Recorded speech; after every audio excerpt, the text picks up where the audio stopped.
دشمنوں کے نرغے میں گرے ہوئے ایک نوجوان کی داستان شجاعت، جس کے لیے ناموس وطن کی حفاظت نقد جاں سے بڑھ کر عزیز تھی۔ یہ ایک ایسے نوجوان کی ہنگامہ خیز زندگی کی سرگزشت ہے جو اپنے ملک کی سرحدوں کی سلامتی کو یقینی بنانے کے لیے دشمن ملک کے شاطر ہندوؤں کی سازشوں کو ناکام بناتا رہا، دشمنوں کو ناکو چنے چبواتا رہا۔ سازشی ذہن رکھنے والے ہندوؤں کو ان کی غاصبانہ فطرت کی فصل کاٹنی پڑی۔ آگ جلتی رہی، خون ابلتا رہا اور وہ اپنی مجاہدانہ شان سے آگے بڑھتا رہا۔ جو ہاتھ اس کی جانب بڑھا کٹ کے رہا۔ دشمنوں کی ہر چال خود انہی کے لیے شہ مات بنی۔ محترم جناب اقبال کاظمی صاحب کے قلم سے نکلا ایک شاہکار ناول سرفروش مجاہد انگارے۔ کہانی کی طرف بڑھنے سے پہلے آپ سے گزارش ہے کہ چینل کو سبسکرائب کر کے ساتھ میں موجود بیل آئیکن پر کلک کر لیں تاکہ جیسے ہی نئی قسط اپلوڈ کی جائے فوراً آپ تک پہنچ جایا کرے۔ چلیے کہانی کی طرف چلتے ہیں۔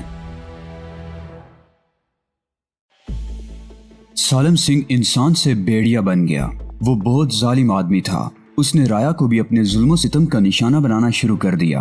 اپنے باپ کے قتل کا انتقام لینے کے لیے اس نے شاید ریاست کو تباہ و برباد کرنے کا فیصلہ کر لیا تھا۔ راجہ مول راج اس کی شکتی کے سامنے مفلوج ہو کر رہ گیا تھا۔ وہ بے بسی سے یہ سب کچھ دیکھتا رہا۔ اسے اپنی جان کا خوف تھا۔ اسے یقین تھا کہ سالم سنگھ اسے بھی زندہ نہیں چھوڑے گا۔ سالم سنگھ کے مظالم بڑھتے جا رہے تھے۔ تاجروں پر تو اس نے مظالم کی انتہا کر دی۔ وہ خوفزدہ ہو کر راتوں کو اندھیرے میں شہر سے بھاگنے لگے، مگر سالم سنگھ کے ہرکارے ہر طرف پھیلے ہوئے تھے۔ جان بچا کر بھاگنے کی کوشش کرنے والے بے شمار لوگ اس کے ہاتھوں مارے گئے۔ وہ خاموش ہو گئے۔ میں بھی خاموشی سے اس کی طرف دیکھتا رہا۔ وہ اپنی جگہ سے اٹھ کر بالکونی کے قریب جا کر کھڑی ہو گئی۔ میں اب بھی خاموش تھا۔ بالآخر اس نے خود ہی کہنا شروع کیا، راجہ مول راج گٹ گٹ کر مر گیا۔ اس کے بیٹے گج سنگھ نے راج گدی سنبھال لی اور اس نے موقع پاتے ہی پہلی فرصت میں بڑی ہوشیاری سے سالم سنگھ کو قتل کروا دیا۔ اس طرح جیسلمیر کے لوگوں کو دیوان سالم سنگھ کے ظلم و ستم سے نجات مل گئی۔ مگر تم یہ سب کچھ کیسے جانتی ہو؟ میں نے بے اختیار ہو کر اپنا وہی سوال دہرا دیا۔ کنیا کماری نے تیزی سے پلٹ کر میری طرف دیکھا۔ اس کی آنکھوں میں عجیب سی چمک تھی اور اس کی پلکوں کو اب بھی جنبش نہیں ہوئی تھی۔ میں سالم سنگھ کی کنیز ہوں۔ اس کے ہونٹوں سے سرسراتی ہوئی سی آواز نکلی، اب یہاں سے چلے جاؤ۔ اس کے آدمی میرا پیچھا کر رہے ہیں۔ انہوں نے دیکھ لیا تو تمہیں بھی مار ڈالیں گے۔ جاؤ، چلے جاؤ۔ میں کچھ کہنے کی بجائے اس کی طرف دیکھتا رہا۔ اس ساری گفتگو کے دوران اس نے ایک مرتبہ بھی پلکیں نہیں جھپکی تھی۔ ایک انجانے خیال سے میرے پورے جسم میں سنسنی کی لہریں پھیلنے لگی۔ اس کی نظریں میرے چہرے پر مرکوز تھیں۔ اس کی آنکھوں کی چمک بڑھتی جا رہی تھی اور میرے دماغ میں سنسناہٹ بڑھتی جا رہی تھی۔ میرا ذہن تاریکی میں ڈوبنے لگا اور پھر میرے اندر کھڑے رہنے کی بھی سکت نہیں رہی اور میں اسی جگہ بیٹھتا چلا گیا۔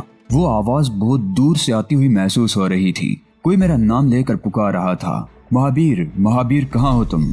دور سے آتی ہوئی یہ شیریں اور مترنم آواز کانوں میں رس گھولتی ہوئی محسوس ہو رہی تھی۔ میں نے آنکھیں کھول دی۔ میں بالکونی سے چند گز دور سیڑھیوں کے قریب ایک ستون سے ٹیک لگائے اس طرح بیٹھا ہوا تھا کہ میری ٹانگیں سامنے کو پھیلی ہوئی تھی۔ وہ آواز ایک بار پھر سنائی دی۔ اس مرتبہ میں نے پہچان لیا۔ وہ درگا کی آواز تھی جو حویلی کے نچلے حصے میں کسی جگہ سے مجھے پکار رہی تھی۔ میں نے اٹھنے کی کوشش کی۔ میری ٹانگیں کانپ رہی تھی۔